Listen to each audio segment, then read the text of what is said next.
Министерството за здравство заедно со Сдруженијето на матични лекари спремаат измени во Законот за здравствена заштита, со кои би требало да се даде можност руралните средини и мали општини каде нема матични лекари да добиваат во континуитет примарна здравствена заштита.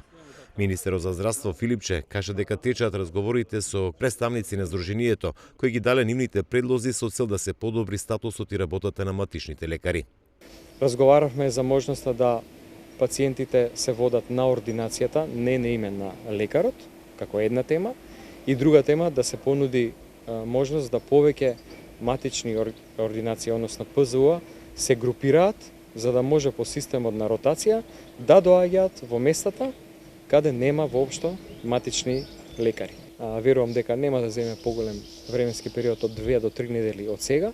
да ја направиме и законската измена, ќе поднесеме измена Закон за здравствена заштита, што овие две работи кои што ги спомнат, практично, а сега не се дозволени, ќе ги вметнеме во законот. Од Сдруженијето на матични лекари потврдија дека станува збор за нивни предлози кои со години чекале да добијат правна рамка. Според доктор Чолакова Дервишова, со истите ќе се овозможи континуитет во функционирањето на приватните здравствени установи, не само во урбаните, туку и во руралните средини, зашто смета дека матичните треба да добиваат и поголема стимулација.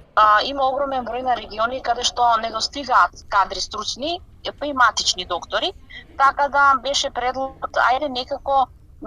да вложиме максимум од тоа, но да може некако да растат и платите, да може ние како примерци да ги наградиме нашите вработени, така да предлогот му се допадне на министерот, каде што до амбуланти кои што имаат по 20 доктори, независно или луѓе кои што сакаат во сета ова активност да се вклучат, да може по 5 амбуланти да се групираат, да речеме 4 дена работите тука, 5-тиот ден да отидете на некој пункт, да ги услужите тие луѓе наместо тие луѓе да идат до градот. Колку за илустрација, во трите рурални општини во Струмишкиот регион, каде што живеат околу 30.000 жители, има само 8 матични лекари со своји ординации. Сите тие тврдат дека заради немање доволен број пациенти, тешко ги сервисираат своите редовни обврски.